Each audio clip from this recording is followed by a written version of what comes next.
Hello and welcome to DaveTech. In this video, I'll be showing you how to download the HB Player application for your Android TV, TV box, Google TV, or any device running your Android operating system. We'll be using the download application. This method is going to be the code method. If you don't have the download application already, click the link in the description to see a tutorial on how to download it. When you get it in, click it to open, and now you see this page, get home, and on this toggle box, put in the code that you require for the application. In this particular case, we're trying to download the HB Player application. The code is 5972343. Okay. Now, proceed to clicking the go button and you'll be redirected to a site.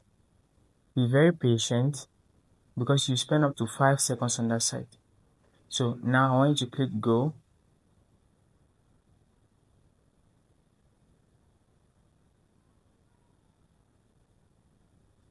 Hold on as it loads. This could take a few seconds depending on internet connection, but want to see this redirection in 3, 2, 1. Now expect to be redirected to the MediaFire website. This is an automatic download, so the download has begun. When this download finishes, you see an install button. Click it and you install that application to your Android TV, TV box, or Google TV. That's been it. Anything else, I want to know in the comment section. Delete the download package folder when you're done to save space on Android TV. That's been all for this one, and I'll see you in the next video.